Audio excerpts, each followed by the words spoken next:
Like, I genuinely think that all three of them will be Wemby will be an all-NBA guy every single year he plays 65 games or whatever the rule is. That doesn't matter.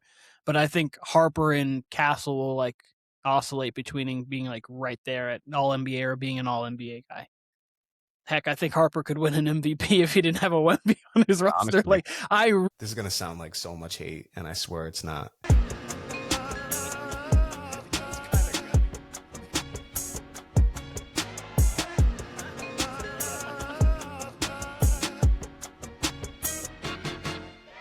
Welcome back to the Warner Brothers podcast. I'm Kyle, joined by my brother Keenan. It is a OG Warner Brothers podcast. Keenan is laughing if you're watching on YouTube because we are starting this podcast at the beautiful time of 7:54 p.m. and the game is on at 8 p.m. I thought the game was on at 8:30 p.m. Mind you, we got on this camera at 7:30, but we were chatting it up and we were, warming up for the pod. Yep.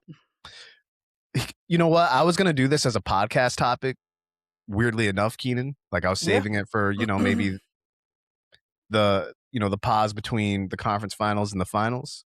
Mm-hmm. But one of my nitpicks about the NBA in general, great. My issue is flaring up, Keenan, on the second TV that I just told you about pre-show, which is great. Out of the blue. That's nice. It's going well for you so far. One of my nitpicks about the NBA, and I have not found this when we were watching baseball when it was their postseason, and you never find this as a problem with the NFL in general. But the games don't start on time. If it says 8, it actually will say like on the FanDuel app, I'll say 8:10. Like tip off supposed to be a little later, but it doesn't even tip off at 8:10. Oftentimes, if it says like it's an 8:10 tip off, it really ends up tipping off around 8:18. Closer to 8:30. A lot of these games, the West Coast games, Keenan, that are supposed to tip off at 10:30, end up tipping off like many times at 10:50 p.m. Eastern time. So you're getting 11 p.m. tip off for an NBA playoff game. If that game goes into overtime, that's a 2 a.m. finish. That's my complaint. We have much to talk about. Keenan, how are you? Comparatively, I'm very good. I'm feeling very good. Comparatively to the WNBA, where if they say they're starting at 8 o'clock, at 8:02, if you're like, oh, I could probably catch it by 8:02, you're like, why is it already 2-0? WNBA, they are punctual. If they start at 8, like at the latest, it's 8:03. Like they are on it. Shout out to the WNBA. We'll be talking about it a little bit here, but I'm good. I mean, did we not see the 41-24 performance from that alien? So let me ask you this. You work for Spurs Digest. You now proclaim yourself as a Spurs fan. But how is it like, do you live and die with the Spurs? Like you do the Patriots? Like what level of fandom is this? Because you were, I would say as recent as a year and a half, maybe 2 years ago, talking about as far as the Miami Heat in your fandom went. So this is exactly how life has gone for me as a fan. It's not Patriot level, but it's the level down. And to genuinely with it, because I've followed the Heat, were in a position where obviously following the Heat, caring about the Heat, but also at the same way kind of with you in Boston, I think, there was no singular player on the Miami Heat team that I was like, fell in love with. I really liked the team. I obviously supported them. Dwayne Wade was my guy. And then obviously when Dwayne Wade goes, Bam, Jimmy, Tyler Hero, really love that run, watching that team, blah, fine. But going on and on, I found myself watching less Heat games, but being still like a Heat supporter 100%. So as you were falling out of love with the Celtics, I was kind of doing the same with the Heat, but not to the same extent and same level. I mean, you denounced your Celtic fandom on a championship. You said they won it all, and you're like no longer a diehard Boston Celtics fan, which is great, which is crazy. And then shout out Digest Media, shout out Spurs Digest. That comes on, and now I'm just paying attention to every single news thing, because like that's obviously the job, is paying attention to every news thing, everything that goes on. And then I'm watching games, and I'm watching more and more games, and I'm watching more and more. and I'm naturally just becoming more of a fan of this team and falling in love more with this team. And then that's really where it became like, I was like, yeah, my feeling is that. Like when the Heat lost this year to the Hornets, I wasn't like broken. I actually wanted the Hornets to win because I felt they were a more fun team. But obviously, I don't care if the Patriots were a less fun team than whomever. I wanted the Patriots. Like if it was Patriots Bills and people like, I'd rather see Josh Allen in the Super Bowl, I'd say you'd rather die. Like I don't care. like the Patriots go get to the Super Bowl. And I noticed when even a Julian Champagny 3 and it misses, I got cringe because I just want it to go in and I need everything to go in. So that's kind of where my fandom and the cycle of it has come. But nothing's Patriot level. The Patriots are its own thing. And every other sport and every other fandom of anything is just there. Like the Patriots are its own thing. What happens if you get hired by like Sacramento Kings Digest? No. I'll follow them and I'll become a supporter of them, but just no. But you'll stay with the Spurs? As of this moment right now, I'm not Spurs. I just go nowhere. I'm going nowhere with it. Like it's enjoyable. So, if I was to just go to the Kings, would I become a supporter of the Kings? Yes, but I can't imagine with the cinema that we've been watching that I'm going to be like, I just am no longer a fan of this. Like Wemby's phenomenal. He's not even my favorite player on the team, but like obviously love watching him. But that's become Dylan Harper in quick and short order since before we drafted him. That's been, and I love Stephon Castle, Devin Vassell, the whole Keldon Johnson, like the whole team is just a lot of players that I very much enjoy watching playing basketball. So, and the Spurs are always a team, as you know, that I liked before because I've always been a Tim Duncan guy. Like Timmy's I've always felt was underrated and underappreciated. I've always really liked Tim. I've always liked Pop in that organization because they reminded me so much of the Patriots. Speaking of, so it just naturally kind of flew into that. So Keenan, before obviously you were busy last night, and I recorded pregame. Yep. And I had said, and you had actually clipped up me talking about how this team, the Spurs team, San Antonio Spurs, they're not fully formed yet. They're having a ton of postseason success, but like it doesn't feel like this team's built around Wemby. They drafted their 3 main guys as the core, which is great. Another topic for another day, but like they have their own version of the process going that's working for them. Yeah. And they haven't really got ridiculed for it, but that's a topic for another day. But ideally, with a guy who sucks up such attention in the paint, or draws such attention in the paint, I should say, you'd want shooters around him. And they've got a couple shooters, but like eventually when he's year 4, year 5, year 6, I would imagine there's going to be like at least 3 or 4 knockdown shooters on top of however level of a shooter Harper and Castle become, right? But this team, it's mainly like an athletic team right now. And they are still having a ton of success, and they might find themselves in the finals. How do you feel you watch the Spurs every night? You pick them to go to the finals, which I kind of goaded you into that, but you obviously believed it to some degree. But even you have to be a little surprised. You goaded me into winning the finals. Oh, okay. Yes, winning the finals. Going to the finals, I was like between the Nuggets and Spurs series I had picked, and I picked the Spurs, so I had them beating OKC before. But you go into winning it, then you were like, you pushed me to it. I'm glad you did. So like, yeah. Let me ask you, Keenan, during this playoff run, at what point did this team even maybe surpass your expectations? At what point did they surprise you? At what point did they impress you? At what point did you say this team is for real, for real? Playoff run, they've very much impressed me, but they have not surprised me. Okay. During the season, obviously, my prediction for the Spurs preseason was a 45 to 49-ish win team and fighting for a 6th seed. I thought a successful season for the Spurs this year would be Wemby on the outside looking in, but semi around MVP talks, winning Defensive Player of the Year. 6th seed, we might get to the second round and lose in 6. Okay. Like that would, to me, what the Timberwolves season was exactly what I thought the Spurs season could be, and that would have been the success this year. Okay.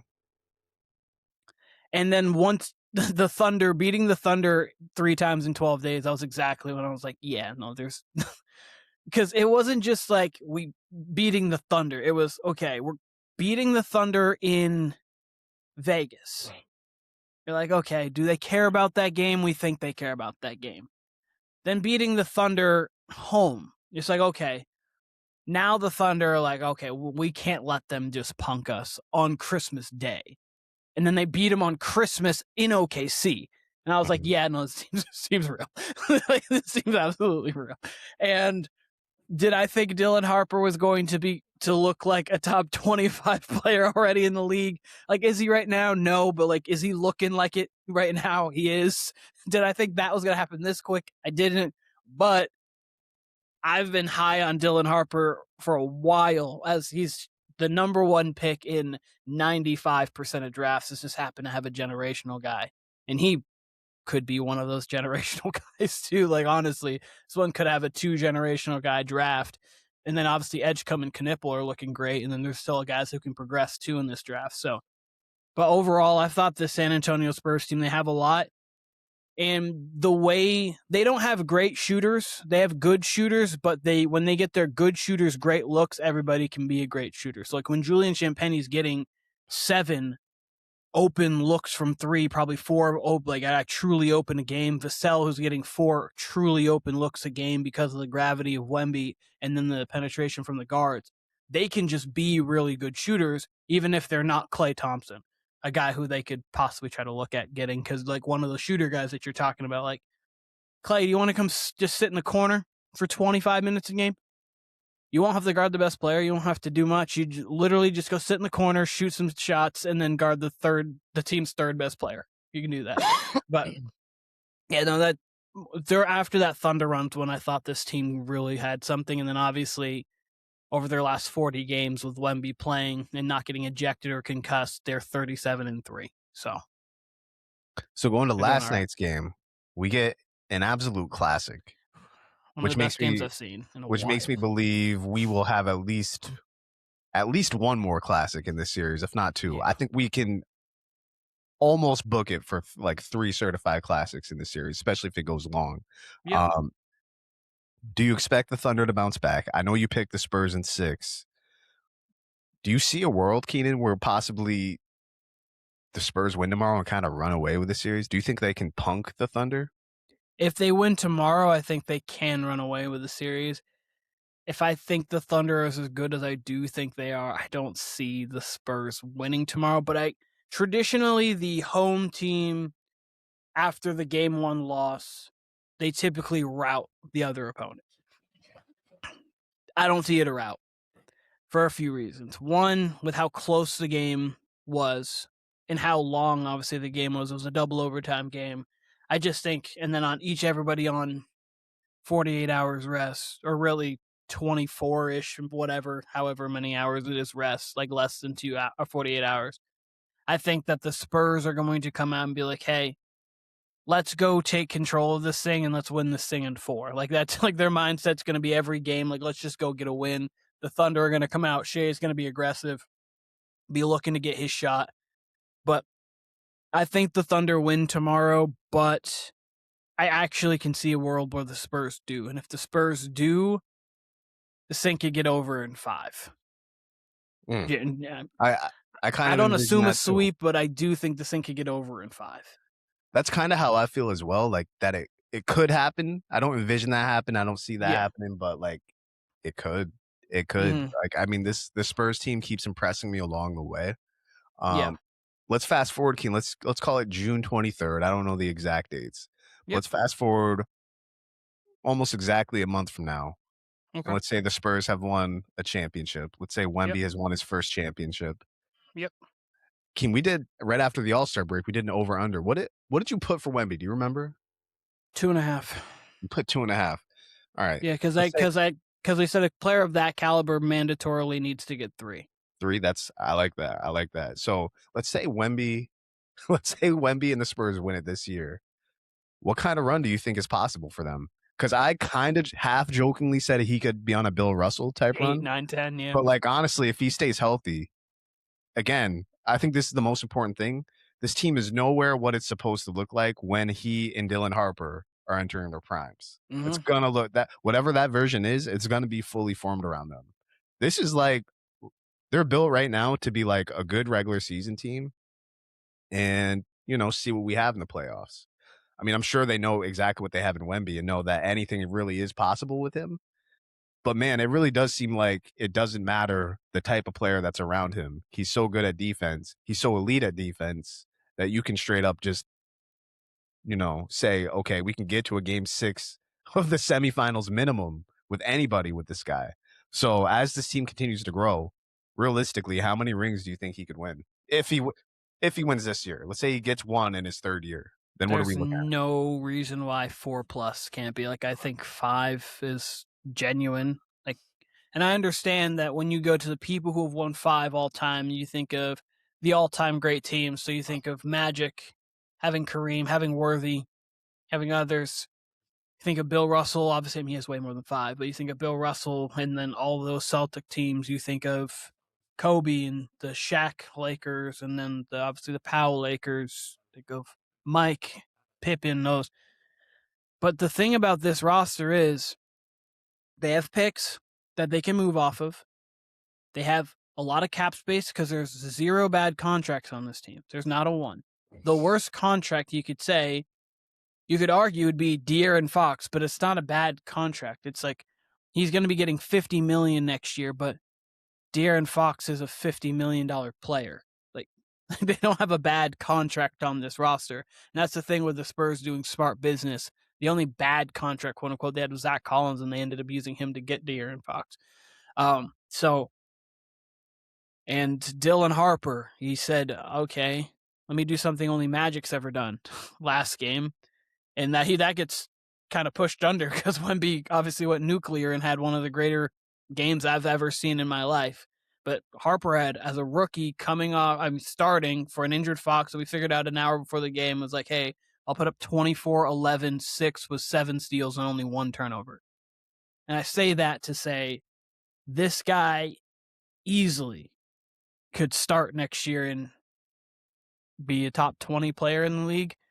With Castle, who's already nearing that, you can move off of Fox, and you talked in your clip or around it, getting a guy like an Aaron Gordon type, that Swiss Army knife guy at the 4, or you have so much flexibility with this roster with no one having a bad contract, and with Harper having 2 years on his rookie deal left after this season, and before like options, and the same with Castle, like in 2 years, and then him has options to Wemby. So they've got a runway the same way when you see NFL teams with like, oh, Drake May's on the rookie pay scale, or Jaden Daniels on the rookie pay scale, or Patrick Mahomes. And it's like, get everybody now while you can before you have to pay the guys. The Spurs have that option, and then afterwards, doesn't matter because as long as you have Wemby, you're going to be fine. I would imagine on Wemby's first max, he'll be like an $80 million player, but it doesn't even matter that he's going to take up so much of their cap because, again, the more I watch this team, I don't think it matters. As long as you got a little bit of shooting and a little bit of shot creation, because he's not really a shot creator yet, but trust me, in a year or two, it's not going to matter because he'll be able to find his own shot. Like, it's limitless. And we've talked about this his entire career. We talked about it when he was coming in the draft that he might be limitless. But to actually see it, and to see a guy dominating the way, players in the 80s or when Kareem first came in the league are dominating now, and he's doing it in the modern era, I think everyone should be frightening. And I also want to take back, I said like people haven't done this since Magic and Bird. Tim Duncan did win in year 2. I forgot to mention that last night. So shouts to Tim Duncan. I left him out of this. But one last thing, Keenan, to prove our point, it is 8-12.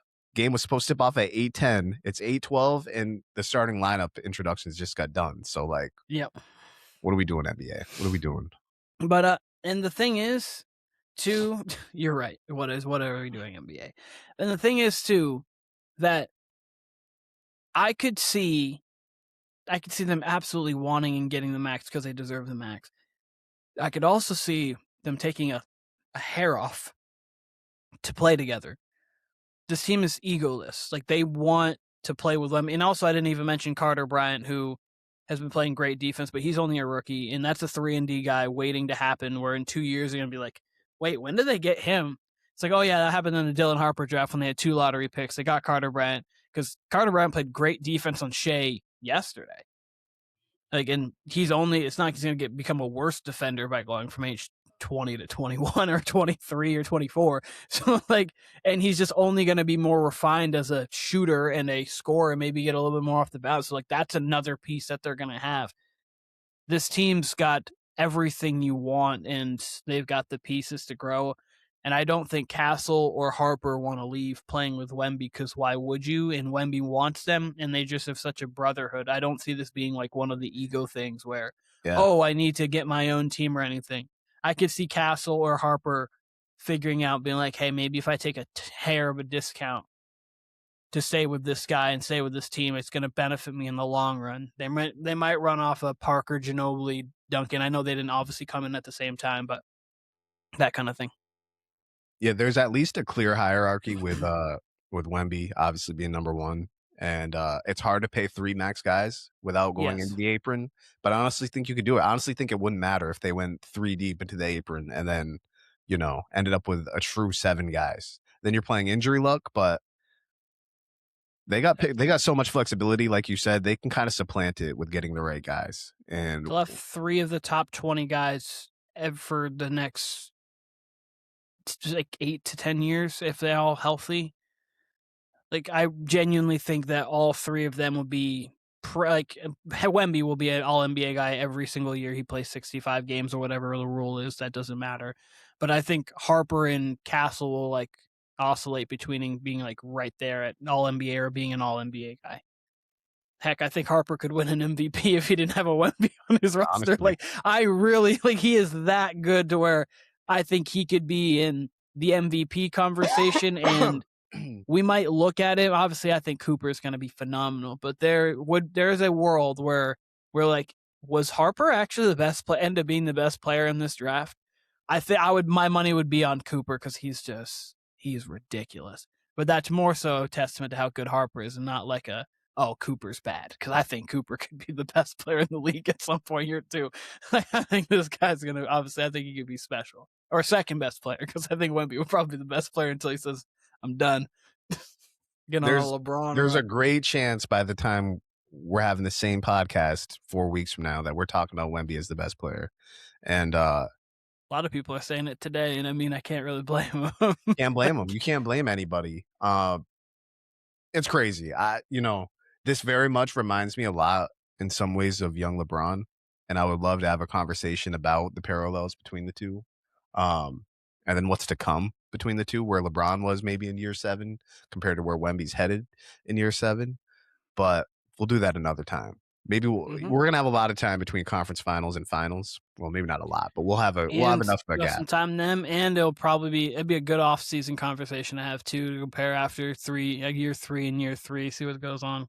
So I want to say that year 3 or year 4 was this 48 special in the finals run for him. I think it was I think it was year 3. Yeah, for sure. It was 07 playoffs, and he was 03 draft. So about year 3. 4, 5. It was year 4, because Wade won in year 3. For sure. Yeah, that's right. Yeah. That's right. Yeah. Also, by the way, shout out Timmy G. It's Tim Gray's birthday today, so anyone happens to see him, even though this will be up the day after his birthday, shout him out. Happy birthday. Any other Spurs thoughts, Keenan, that have been floating around in your head this whole playoff run that you haven't got off? No. Dylan Harper and Wemby have been most, and then again, Stephon Castle will end up being the 3rd guy mentioned, and it will be like, wait, he's the 3rd guy we mentioned on this team, and he's a guy who can who put up 32. And I think 32 on efficient shooting in the elimination game against the Timberwolves, and was the best player on the floor for them. So it's like, you just have that as your 3rd option here in years. And again, they did this all to the Thunder without De'Aaron Fox. They had no De'Aaron Fox. And the Thunder did have J-Dub. I know integrating him back, and obviously AJ Mitchell's in a different role, and it's obviously there's a lot of things both teams can work on to feel like, hey, we can go win this series. And OKC still has a very good chance to win this series. It's not like it's over for them, but yeah, that's it. I just want to say, somewhere in my notes from last round, I have, is Wemby and Dylan Harper, are they going to be the new Kobe and Shaq? One thing Kobe and Shaq did not have is a Stephon Castle. So that should scare everybody. And alluding to what I said earlier and last night, part of like Kobe and Shaq's success, like why they were such a dynamic duo, or the craziest part about them being a dynamic duo, they didn't really have a deep team, especially for that third championship. I think they're like 7 deep, roughly. Yeah, I shouldn't say that, because the first 2 years they really did have good teams, especially the 2000 team. They really did have a good squad and like shot creation. After that, they had very good role players, but like 3 through, 8, 9, it was role players. It wasn't really a guy that could get you his own shot. You had Robert Horry, you had Ron Harper, shouts to Dylan Harper, his pops. So you had a lot of good role players, but you didn't have a lot of guys who could create outside of Shaq and Kobe. And like we just said, I mean, this team's going to have Castle, and they're going to have eventually shooters. Let me ask you before we move on, Keenan, who would be the one guy? I mentioned Aaron Gordon. Who'd be a younger guy you could picture and Carter Bryant's on the team, I know, but someone else in the league who could play that 3-4 position like an Aaron Gordon, who could be versatile for them, who could, play the Swiss Army knife role? Who's a younger guy you could envision in that role? I'll go a lesser good version of this guy, but Herb Jones I think would be perfect. I like that. Oh, the thought's always Trey Murphy for me, but like, oh my God. But like that, like the league would be over, but like that's unreal. They're not. If we give the Spurs Trey Murphy, we might as well honestly say, is this guy going to challenge Bill Russell? We just might as well. But Herb Jones, I think, would be perfect. Just 6'8", 6'9", athletic, long, can shoot, can play multiple positions defensively. I think Herb Jones could be that guy. So that's the first person that pops into my mind. I know if I was to like look at some rosters, even just to look at team names, I can probably think of a few others, but that's the guy that comes to my mind. Shouts to Aaron Medley, who says he's waiting on the Wemby playoff quadruple double. So I'm still waiting on that 5x5. We very well might get that very soon. Keenan, about 2 weeks ago, after the first round ended, we did a playoff stock up and down podcast. Yes. I've added to that list. Let's speed through it for time purposes right now. But you tell me if you agree, disagree, and anybody you want to add, okay? So, okay. Mind you, some of this was added like after last week when a couple of these series finished. So I had the Thunder's arrow up, which they didn't really need to be because they kind of did what they had to do. Like it was always probably going to be either a 4-game sweep or a gentleman's sweep in both of those series. So that one doesn't necessarily have to be there. I had the Knicks arrow pointing up. I guess, it was a sweep. Question. I guess we thought they could get blown out this game, and their arrow would still be up to me. They can get blown out, and then their arrow would still be up. They've been that good. I had Jared McCain arrow pointing up. I had AJ Mitchell stock up, which I could have put that all season. Rui Hachimura stock up, and he's like he's one of the original guys for this list too. I feel like Rui could have been on here any one of these LA playoff runs because he was melting away in Washington. And then immediately became like a guy LeBron could rely on when he came to LA. So shouts to Rui. Yeah. Jalen Duren was on my list in the first round. He is now on there with double stock down, even though he had a great game 6. Karl-Anthony Towns I got with double stock up. He was also in my round 1 ranking, so I added to him. Ayo Dosunmu stock up. I got Max Strus stock up. Yep. And then after game 7, I actually have the Cavs. As well as Mobley and Jared Allen with their stock up. Any agreements or disagreements? No, I actually agree with all of that. It's weird because Jared Allen's like, if you see his games 1 through 6, he's been okay up and down, and in game 7s in both series, he's been phenomenal. He's like channeling his inner Bill Russell. It's like, I remember against the Raptors, I think it was 22 and 19, and then There's game 6 Clay and Jared Allen. There's now a game 7 Jared Allen. Like it's here. Like if this series goes to a game 7, the Knicks should be afraid. And Mobley just seems like he's putting together the most consistent run. Like it's not eye-popping stats, but he at least looks like he's playing aggressive. And looks like he's a factor in their winning, so that's why I added him. Yeah. So really, I didn't when even his add. Shots flowing, he's playing well. Yeah, yes, sir. So I didn't add anybody really with stock down aside from adding to Jalen Duren. So is there anybody from the past round? I think the easy one would be the Philadelphia 76ers.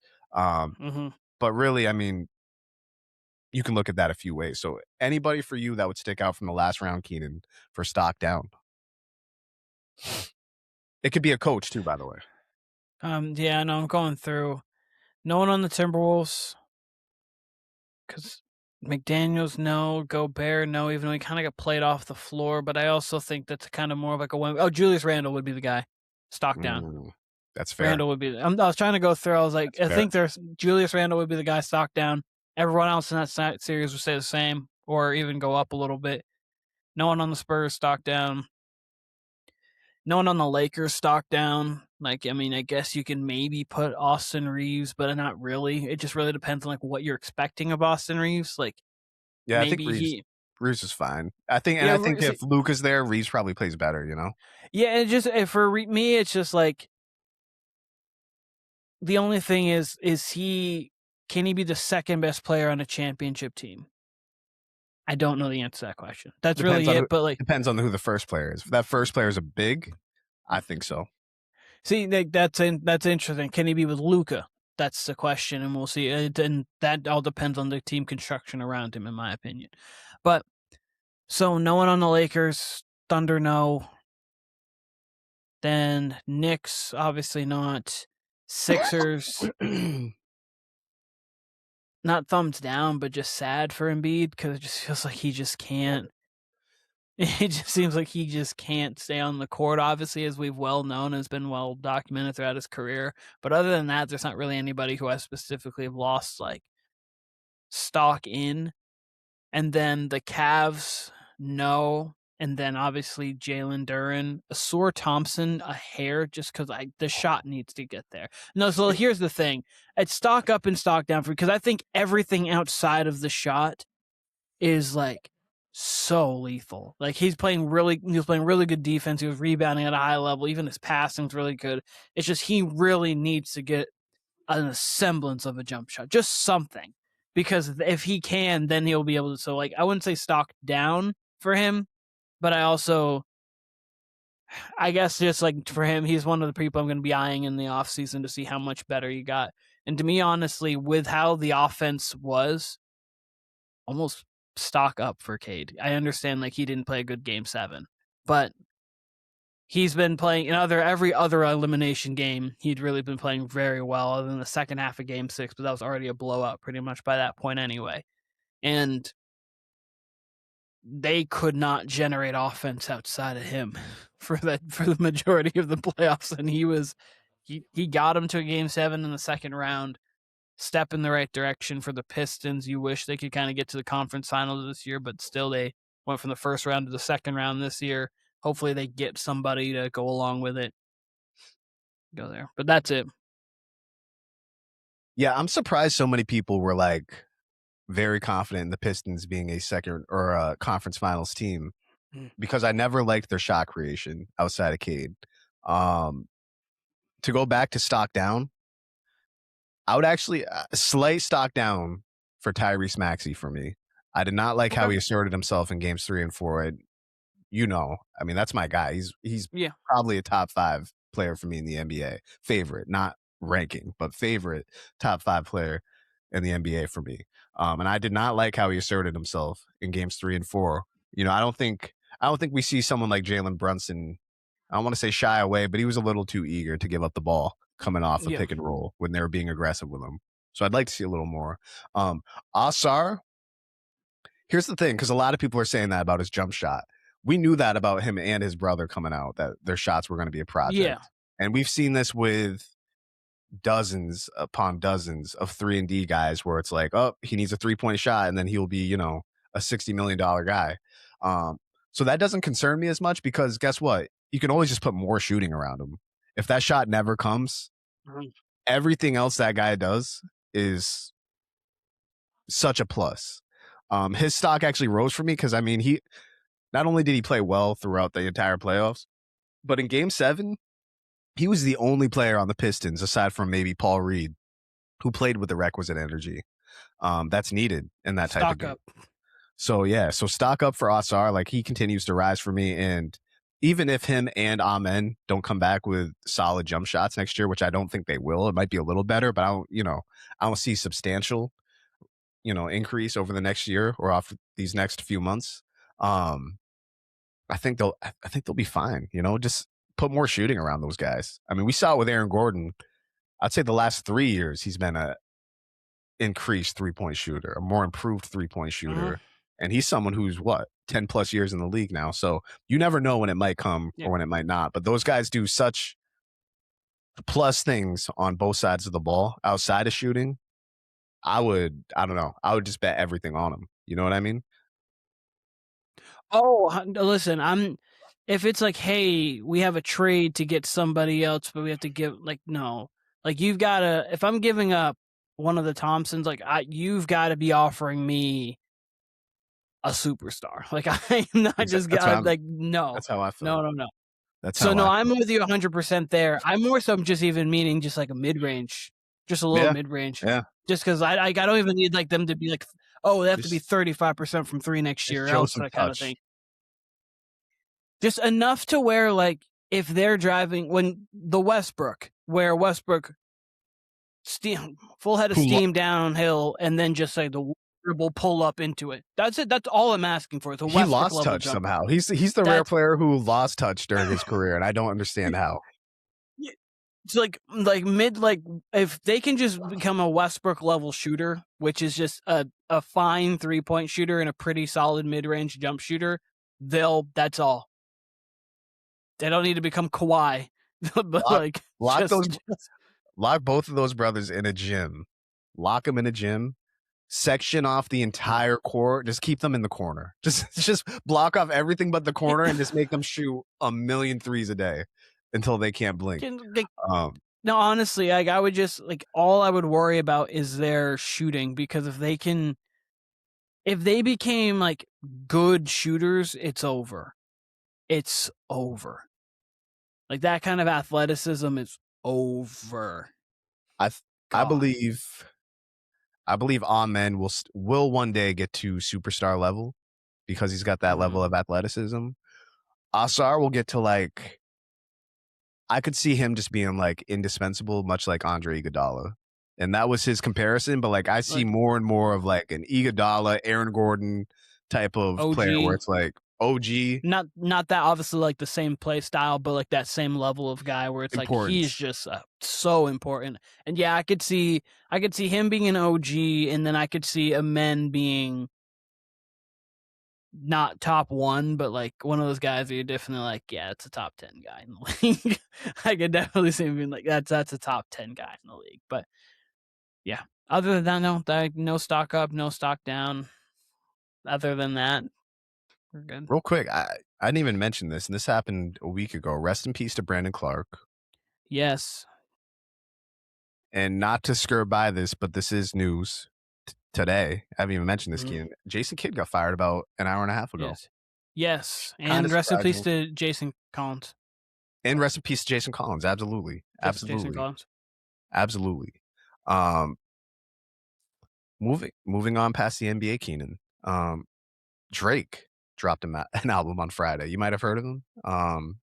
Yeah. Not only did he drop an album. Did you say an album? Not only did he drop an album, he dropped not 1, not 2, but 3 albums. So Keenan, take me through your process, because we recorded. Shouts to Is the Hype Real. We recorded with those guys. Finished probably about 10:30, 10:45, and we stayed on and chatted with John for a bit.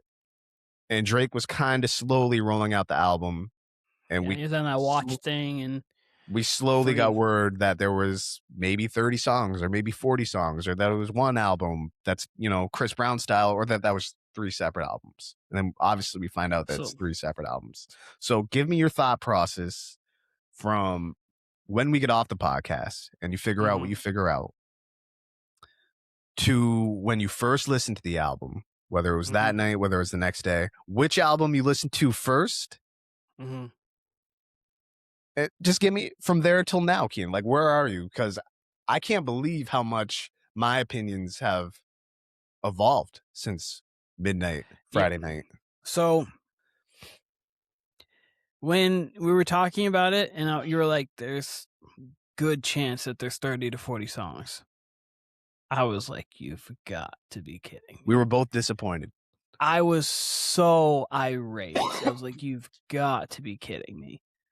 Because I don't care who you are as an artist, sifting through on one project 30 plus songs is just too much. It's just too much. I even feel that way about J. Cole's album that he just released. I think it's amazing music.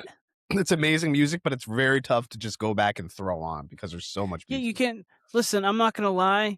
Side A is my favorite side of J. Cole. Real quick before we go back to Drake's side A is my favorite. So if I ever think about playing it, like I listen to side A and I'm like, okay, I'm done. I'm like, wait, there's a whole side B. Like with good music, with good music too, with really good songs on it, 100%. And so like side B, it's like, okay, I'll listen to side B, I guess. Even though I probably got my 45 minutes of J. Cole or 50 minutes of J. Cole, I'm already fine with. But anyways. Yes. So I got really upset. Then I saw it was 3 albums. I was like, this is stupid.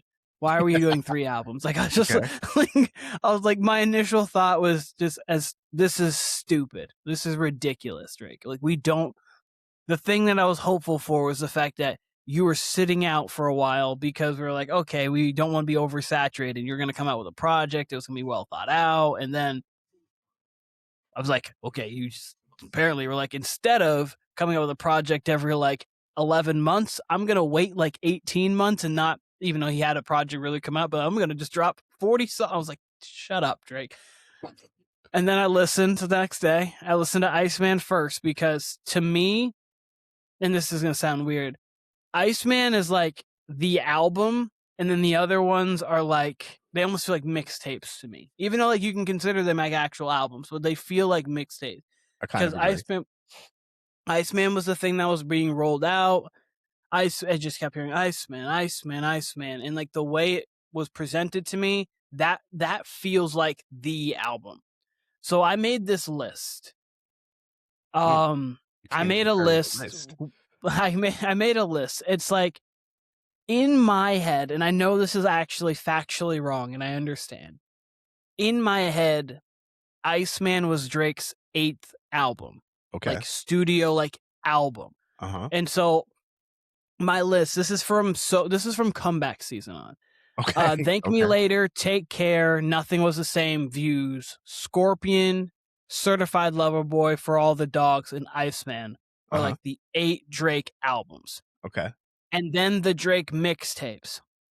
Comeback season so far gone. If you're reading this, it's too late. More Life, Dark Lane demo tapes, and then I would put Habiti is where I have for that, and like that one's more of an R&B kind of thing. So like that one was the weird one where I didn't know exactly where to categorize it. Then obviously his joint albums of What a Time to Be Alive, Her Loss, and Sexy Songs, Some Sexy Songs for You. EPs of Scary Hours 2 and Scary Hours 3, which really just was on the end of For All the Dogs. And then the others are Honestly Nevermind and Maid of Honor. Like that's all Drake's projects. Okay. So like, that's kind of how I mentally have them spliced up. Not that, because I mean, if you're reading this is one of my favorites, but I mentally have thought of that always as a mixtape and not actually as like an album to me. But people can feel that's wrong or whatnot, whatever their thoughts are. That's funny because to me, I mean, if you watch Is the Hype Reel, and you've probably heard it on here if you're listening or if you're watching, that's my favorite Drake project. Yep. And to me, because his albums, his early albums especially, do flow well together. But to me, none flow as well as that one. So I can't even, I know he released it as a mixtape, but like he really didn't. It came to streaming and such. And then More Life is very much an album. So it's weird for me to hear those as mixtapes, but I get where you're coming from. Because like he was like, this one's like the playlist, and then this one was like actually mixtapes. Like to me, Drake has like 8 true studio albums, and I say that all because Iceman, it feels like the 8th one, and then the other projects are like almost like in their own separate category. So let's talk about that real quick. Yeah. Real quick. I have a very complicated listening relationship to Drake. Yep. There's times where Drake annoys the hell out of me.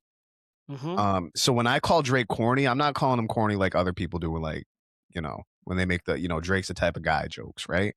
Mm-hmm. I find him corny because of stuff like More Life, calling it a playlist, when really he didn't do that to curate a playlist for his fans. What he wanted was what he got, which is streaming numbers. I'm going to put as much songs on this album, put different styles on this album. I'm going to rack up the numbers. And then 100%. My fans who eat the shit up are going to call it a playlist and blah, blah, blah, blah, blah.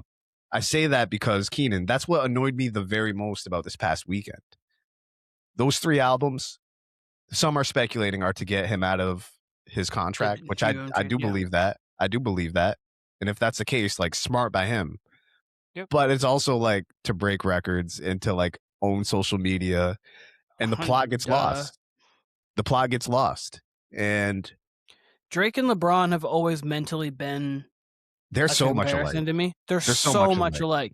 Which is why it's crazy like that he took a bunch of shots obviously at LeBron on this, which we'll talk about probably more here in a moment. But always, every time I think of Drake, and like I think of the rap, if like Drake was a basketball player, it'd be LeBron. And obviously like people would argue he's the GOAT. People don't feel like he's actually like, and there's like a lot of the things. And then the demeanor about the way they go about things, where it's like LeBron, they both just feel like divas, but they also are just so talented at what they do and all of that. They have a lot of similarities, like personality wise. And you're right. Obviously Drake did this for numbers. Obviously Drake did this because he wants to be back within the, like, you're never going to, obviously, you can now never say, yeah, I'm a better rapper than Kendrick.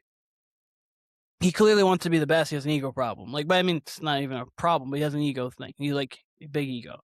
But you'll never be able to like comfortably say like, yeah, I'm a better rapper than Drake or than Kendrick, because you guys beefed, you lost. Even the Drake haters and Drake stans are like, whatever, like not like us, not even cool, but like they still can kind of concede that he lost. So it's, what are you going to be like? I have more money than you. I have way more numbers than you. I do more, like, and that's where he's going to go to. So he's just going to continue to pile it up. And he's going to get B's on the table regardless if he's in a deal or not. So let me ask you this. It's Tuesday, May 19th. It's been a few days. How are you feeling right now about Drake, about Iceman, the album, maybe about the other albums? Because, again, I want to reiterate, my feelings have gone up and down about this. And I'm surprised with where I've ended up. And I don't want to give too much away because I will be recording with the Is the Hype Real guys on this feed tomorrow. And it'll be a full Drake podcast. So maybe I'll get more of their thoughts, and maybe I will share some of these thoughts with you, Keenan. But I want to know where you stand right now. Iceman, best album since More Life. So I think better than Scorpion, Certified Lover Boy, For All the Dogs. And then obviously joint albums, I think. I know you're a big fan of Her Loss. I like it, don't love it. So to me, it's his best album since project, I should say, since More Life, since I don't fully consider More Life an album, but you know what else? We just talked about that. Maid of Honor, not for me. I think it's good music. I think that, like, I understand a lot of people, it's just not my setting and not my vibe of music, so I won't go back to that. But as Honestly Nevermind, I literally felt exactly as the title was. I think this is a much better version of that, to where, okay, and if a song like Ho Face came on, okay, I'm not gonna like want to run out of the room, but also I'm not going out of my way to play it. And then Habiti, I like that. I like it. I like R&B Drake. So I actually very much like, and I like that both of those projects are more concise. So you have like a 45-ish minute one, and that one's like 37 minutes. So I do like both of those. And then I like too that you kind of, for what Drake you do like, you get what you want. So if you're like, hey, I like rapping Drake, you go to Iceman. I like party Drake. I like to go club Drake. Then you go over to Maid of Honor. You like R&B Drake. You got to BT. You got a little bit mixed in between. So I think he executed well with probably what his vision was for it. Iceman, I think it's, you can definitely tell he cared and he tried. And it wasn't just like, I'm going to throw a bunch of songs together. You can just tell lyrically that he was like, he actually has done some reflecting since getting knocked to the canvas. So that's what you would want. Yeah. Let's follow up on that. How do you feel as of today about Drake the rapper compared to how you felt after the beef? Largely the same, because I thought that he performed well in it. I thought he lost, but I thought he performed well in it. Family Matters is great. Insane. Like, the song is insane. Like, so, and then obviously he did his thing with Push-Ups and didn't love Taylor Made, but he didn't even love Taylor Made. He took it down himself. And then the Heart Part 6 was whatever. But I mean, he had to say something at the end. You knew, like, that was kind of him waving the white flag in the sense of like, let's get this thing over with, but I got to put out something again. Can't just let Not Like Us only live by itself. So I don't feel like much different about Drake the rapper. I just think that hopefully for him, as I've talked about before, is when we've talked about with Drake, that we just start getting a little bit more mature music. Like Jay-Z, it wasn't only about drugs. He's doing more than just drugs. Like, obviously, I mean, obviously he talks way more than drugs, but like, obviously Jay-Z as a younger rapper was talking about being in this, like, drugs, drug game, streets, all that stuff. And then, like, he's talking about his $1 billion deals and things like that now. Like, he's matured. It just always felt like Drake has not. I don't need to hear him with Sexy Red ever again. I really don't. I know he got a couple times, but like, I really don't need to hear Drake with Sexy Red. I actually like the R&B joint with those two. Fine. Yeah, no, and you're not even wrong. Like, I like it too. There's not an R&B track on that one, but if you told me, really, I'm like, oh, if you told me beforehand that Drake was coming out with 3 albums, and you said there's a specific artist that's featured twice, who is it? And it's not Future, assuming that coming off the beef, sorry. I probably would have guessed Sexy Red jokingly, but I wouldn't have expected it. Even off like how they do make songs together and they do collab and they are seen out together, I still wouldn't have actually guessed that he would have had 2 Sexy Red features, and he did. Yeah, that's the thing. Like, it'd be Future, 21 Savage, Party Next Door, Sexy Red. Like, that would be the fact that that's the 4, and I wouldn't name Nicki or Lil Wayne before that is insane. The fact that, like, oh yeah, it makes more sense for him to have 2 Sexy Reds than it does to make 2 Wheezy F Baby, and the F for Phenomenals. Let me tell you my evolution from Friday night to now. And I'm sure I'll repeat this tomorrow, but I do want to get it out the way because I'm surprised on where I landed. Obviously, like I said, we find out that there's going to be 30 to 40 tracks. I didn't love it because I thought it was going to be a Chris Brown type album. Yeah. And I could see Drake doing it, but it's like, why? Then we find out it's 3 projects. Then I go to listen on Spotify.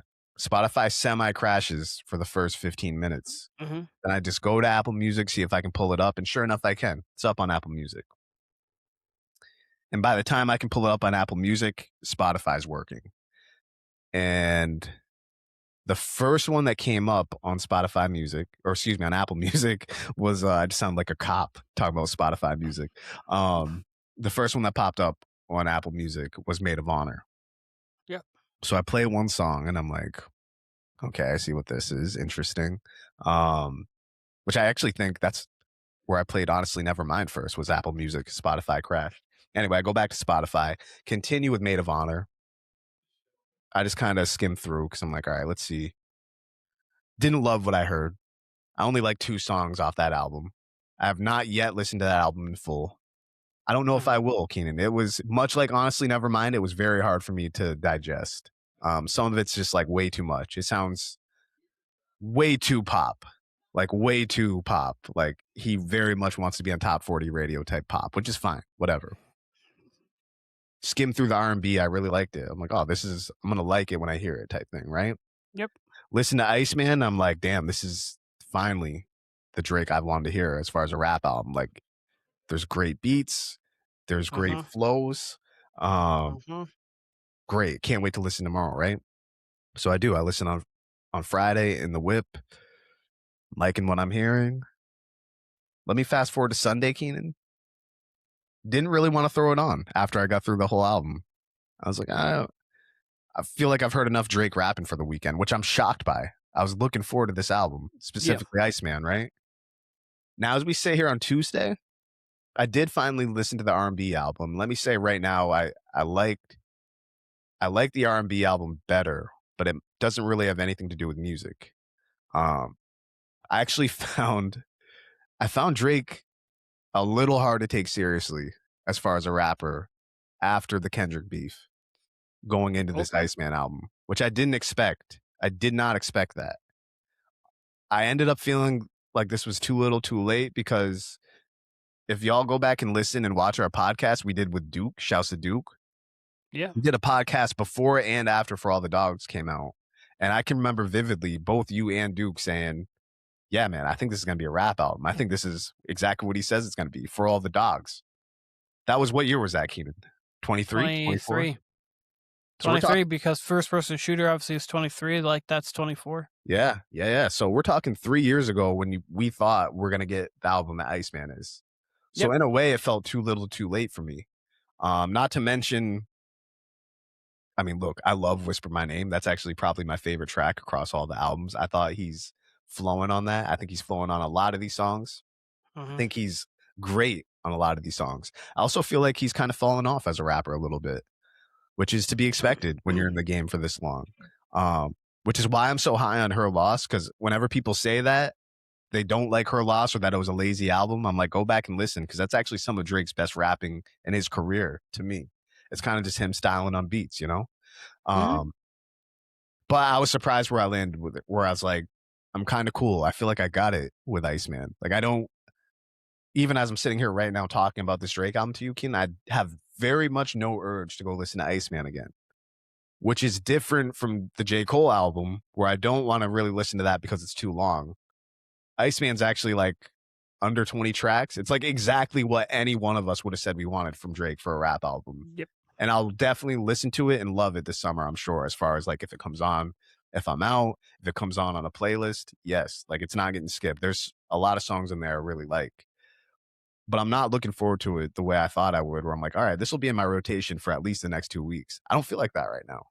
And I listened to the R&B album on Sunday in full for the first time, and it felt more genuine. It didn't feel forced the way the pop album does. It didn't feel forced the way, I don't even think the rap album's forced. That's the wrong word, but it just felt more genuine than the rap album somehow. And I'm not really sure how or why. Maybe I need to listen more to like figure out why I got to that conclusion. But the R&B album just sounds genuine, cool, like a vibe. And it feels like Iceman tries a little too hard. And I can't put my finger on why yet. There's a lot of, I was actually with you because it's hard not to start comparing Drake, Kendrick, and Cole. Like forever, that's just kind of going to be within the circulation. I compared Cole first because I was like, that album came out this year too. And I was like thinking to myself, after listening to the Fall Off, how did I feel? And after, I was eager to listen it back. And I listened back. I was like, Run a Train, Poor Thing. Like, I was like all these songs, like, and I still listen to those songs now, and I'm excited to hear them. Very much. Even the his birthday Blizzard. Like, I'm excited to hear those freestyles. Like, I'm just excited to hear those. And listening to this, I mowed the lawn today, and this was like the second time I gave the album a full listen, like a full straight through listen. I heard other songs like at different times or whatnot, but like the second time I gave it a straight full listen today because I knew we were doing this, and also I wanted to remember and be like, okay, I've got an uninterrupted like hour and a half, 2 hours of just like my mind's not going to be anywhere but listening to music. And as I think it is his best project since Scorpion, or at least since More Life, I'm with you and I completely understand what you're saying in the aspect of I'm not running back to hear this. And I think it's great. And I think it's like, I agree with you. It's like his best album in years. And that's even how I feel about, Her Loss, but that's a collab album. But like solo, yeah, I'd say since Scorpion, Scorpion would be the argument, like Scorpion or More Life, but like definitely since 2016, this is in the argument for best solo project Drake's put out. And as far as production, like probably the best. Like I love every beat on this album. Yeah, and it doesn't look like he's on Iceman. It's not like he's trying to. Oh, I need to be poppy here. I need to like he has. I feel like as you were talking, Maid of Honor, I think has like more of that. Like he's trying to search for a sound. On this one, I think it's just I'm gonna put on a beat and I'm going to rap. And you're right. I think it's when Drake was rapping well on this, but I think the Drake that I like the most, and it's early Drake, and I think it's just because of one was most hungry, and I like it when he's braggadocious and not, but I also do like introspective Drake too. See, that's why I like every first sound like Drake's featuring Drake, like those kind of things. Lord knows, like things like that. Where he's that's why I like Her Loss so much, though. Is I think that's the Drake that gets brought out is the braggadocious, y'all can't fuck with me type Drake, which he's always on that energy. Yeah. But so Keenan, you mentioned you listening to it while mowing the lawn. Did it give you energy? Yeah. Did it energize you by the time you were done, or did you just feel like whatever? I was a little up and down. Like it was just like. There were certain songs I was like, okay, this is fine. But coming out of it, it was good. But I wasn't like, man, I gotta go play that again, or I gotta go listen to this again. But he's always gonna be catchy. He's always gonna give you good flows, and he's always going to give you like some quotables. Like that's always what Drake's going to do. But taking out when you're talking about the other two, you're not wowed a lot with Drake. Like I find myself wowed with a Kendrick verse sometimes, or wowed with a Cole verse sometimes. And it's just like, not even just because the lyricism is like, oh my God, I never thought about that punchline. It's the rapping pocket they get into. Mm-hmm. And you find Drake can get into pockets. Drake's a very good, I'm not trying to make it seem like he's not, but like it just doesn't compare. And that's also, he does other things, which is why he is just in a different lane to me than those two are, which is again why in the beef it would have been pretty cool if J. Cole would have just been like, hey, this is just going to be a spar of who's the best MC, rather than it needing to be but what it was. But I mean, I'm glad it was what it was. It one of the greatest moments of all time. So he probably made the right decision. He made the right decision. He made the right decision, but like say Drake was not like a human being within this, and it was just like Cole and Kendrick, like them going back and forth, I think could have been great. And I don't think that would have took to anything like, oh my gosh, this needs to be, I'm exposing this or exposing that. It really would have just been like kind of what they did on the Black Friday thing, where it's like, hey, I'll take your beat, you'll take mine, and we'll just go. Again, which I think Kendrick got him on that, but that's not the other. Last thing for me about Drake, and again, I'll expand on it tomorrow. So when Jay-Z and Nas had their beef, I guess the consensus was that Nas won the beef. Yes. But I don't think Jay came out looking embarrassed the way Drake did 2 summers ago. Right? And then Jay goes on to make more classic albums. Nas goes on to make more music. They eventually reconcile and everything's good, And Jay kept it moving. And like you said, his music evolved, and it was always going to evolve whether there was beef or not. But those were the 2 biggest artists in New York at the time. 2 of the biggest artists in the game already. They were already living legends, much like Kendrick and Drake, right? And they moved on, and you could kind of separate the 2 from it. I mean, I was a kid when this happened, but that's the vibe I get, right? Yeah. With Drake and Kendrick, Drake did the right thing. He sat down for 2 years. He didn't really. I mean, he released the R&B album with Party, but by and large, he really sat down for 2 years. Yep. But I kind of, I do wonder if he did not drop the other 2 albums and we just got Iceman the way we got it this weekend, if I'd feel a little different. Because I almost feel like the 3 albums overshadows how good Iceman actually is. And what would we actually think about it if it was just Iceman and not the other 2? So that's one issue I'm having. Again, this is just me. This is not an issue with Drake. It's just like, with all things Drake, it's more about optics with him than the actual music. And I feel like this is where he overshadowed his own music. And then secondly, coming off of Kendrick and doing like,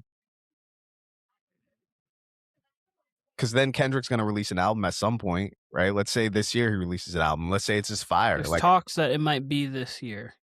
Like for me, if that, it would be much easier to digest if we could compare Iceman to GNX. And we don't even need to compare them because like they're not the same musically. Like GNX is very much a West Coast album, but it's like, all right, those are 2 great rap albums. We can kind of compare your first albums post beef. And I feel like you can't really do that because there's 2 other full projects in the mix there.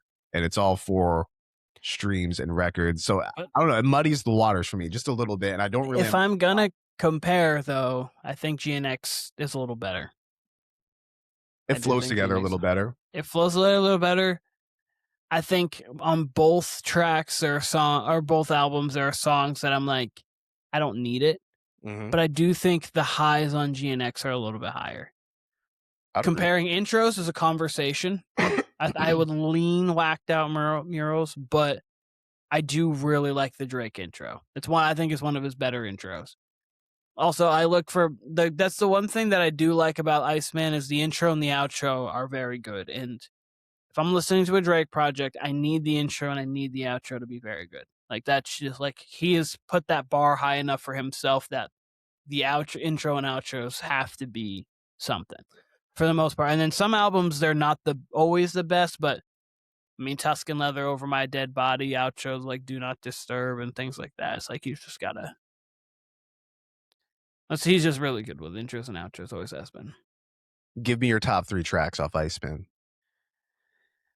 It's weird because every single track with the title "Make" is like one of my favorite ones, but like "Make Them Cry, Make Them Pay, Make Them Remember" would probably be my 3 favorites. Okay, cool. I like that. They're all standout tracks. So yeah, so like those are like every time he said "make something," I was like, "Oh, okay, you're gonna make me listen," and that's exactly what he did. And I think because on all of those ones. He was rapping on a lot of it, obviously, but he was really talking and he was really, I like introspective Drake.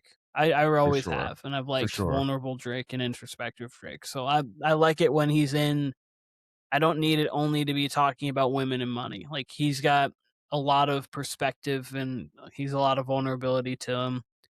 And I really loved hearing all the LeBron shots. I know we talked kind of a little comparison between Drake and LeBron, but I wonder what LeBron's thinking. And then what crossed my mind randomly was like, what if LeBron goes to the Warriors next year and like he shouts out Curry and then he's like, he's hating on LeBron right now, obviously because of it, but obviously they're on the same team. It's like, I wonder what those conversations about Drake are like in the locker room. Like, that was just where my mindset went. Like, can I just get like a bird's eye view 10-minute conversation about what LeBron and Steph's thoughts are on Aubrey? Because obviously both of them have some sort of relationship with him, whether it's frayed or not frayed at the moment. I'd say my top 3 are Whisper My Name. That got the instant reaction out of me when I heard it Friday night. And then it's the one I probably replayed the most. Janice Shut the Fuck Up, which I did not like initially when I skimmed through Friday. I did not like it. And then I listened to it in full the next day and I'm like, oh shit, I kind of love this. And then Shebang. It'd be between Shebang and then Burning Bridges. And then I actually, Keenan, tell me if you caught this. I said this to Duke and he disagreed with me. On National Treasures, I thought he bit Cole's flow a little bit. Like I thought he sounded a lot like J. Cole in National Treasures. I would have to listen to it again. Give it a listen. Give it a listen, because everyone's talking about him. Everyone's talking about him using Kodak flow on Lil Birdie, which is great, and yeah, I think he kills it. But I heard National Treasure, so I'm like, I hear Cole on this. Like, I hear the first person shooter flow on this. I really do. And maybe it was a different song, but I think it was first person shooter, that flow that I heard. But I'd have to listen back to. But that's the one where I'm like, I definitely hear Cole on this. Keenan. Yeah, actually, I kind of think, and I think I know. I just kind of was listening to it in the background. I kind of think I know what you're saying, but I have to give it a full listen to actually. We'll take a quick listen after the podcast. I do want to move on. Yep. Very quickly before we get out of here. You have a new WNBA podcast. Tell us more about it. It's Splash, the women's basketball show. It's talking about the WNBA, but it's also going to talk about women's basketball as well. So when Unrivaled or women's college basketball is going on, it's going to be there. It's got one episode out right now. Link for the link for it for the channel will be in the description here. But Splash, women's basketball show. It's basically just a spot where I'm going to be able to dive deep into the WNBA this season. Episode going to be coming out very soon. Another episode coming out very soon. And we're going to be consistently, hopefully, 1 or 2 days a week talking about the WNBA because, as Kyle knows, I've actually liked it before Caitlin Clark was a thing. That was the thing. Like, I actually did buy WNBA League Pass. I did watch it. I did pay attention to women's basketball. It was something that I talked about, but obviously the more and more I've watched it, the more fun. I mean, Kyle remembers us sitting, me, him, Camden, and I think one other sitting in the living room watching high school women's basketball, high school women's holiday. That's how I was introduced to Paige Beckers. I was like, what's Paige Beckers? Yes, it was Paige Beckers, Haley Van Lith, Zaya Cook. We didn't even watch Caitlin that day. But Caitlin was the same class. But we didn't even watch Caitlin that day. And like Paige was the one, and Paige is still the one. So, but yeah, women's basketball show. You think Paige is the one over Caitlin? I think that yes. I think that Paige is going to be a little bit better than Caitlin. But I've had this opinion for forever because Paige has been better for 22 of their 25 years living. So that's really it. Two things. One, I want to give me your final four for the WNBA. What's your projection for who's the final four left? Fever and the Wings playing, and the Aces and the Liberty playing. That would be an A+ for the WNBA. That would be an A+ for the WNBA. This I went through my I have it my first video was my predictions on everything, and that is where I landed on it. So, Keem, we lightly talked about this. I want to come on the podcast because I have a million WNBA questions to ask as a casual viewer. There's one I badly want to ask right now, but I'm going to save it. Save it. But I badly want to ask. I have tons. Because one thing I love about it, like I think this is their 30th year, correct? Yep. And they're still in their infancy. Like, they're still very early on. But like, you still see organizations run like it's a brand new league and that people don't know what they're doing. So I have some questions around that. I have some questions around general players. I just have a lot of questions, and I can't wait to ask because, like, they date back to last year, but just watching over this past, week and a half, it started last week. So I've just already got questions, and I can't wait. And I just found out maybe yesterday they're taking a World Cup break, aren't they? I believe so, yeah. Which is extremely interesting to me. They a lot of the time the WNBA season's always tough because like during the Olympic time they'll obviously take the Olympic break because they have an Olympic team. So like they'll always like there's just a weird because it's in the summer. There's like weird like things that they take breaks kind of for. But overall, I'm really excited about the season. It's so far been very good.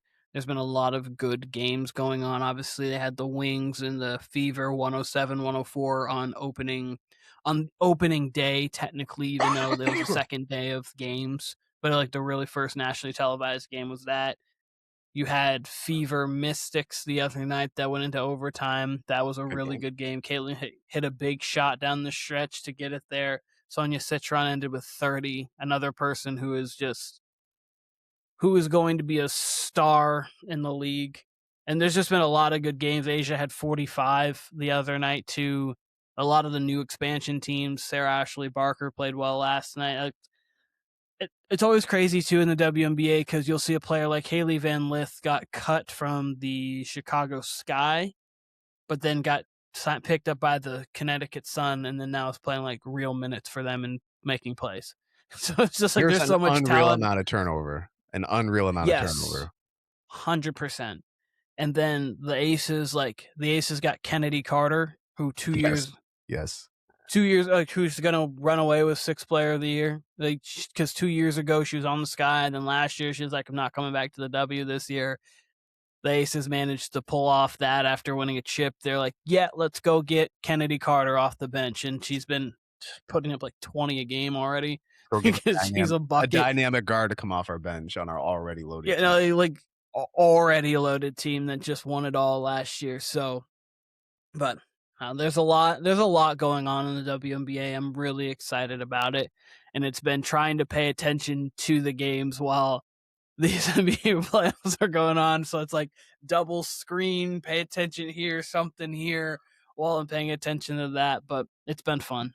It's been real fun.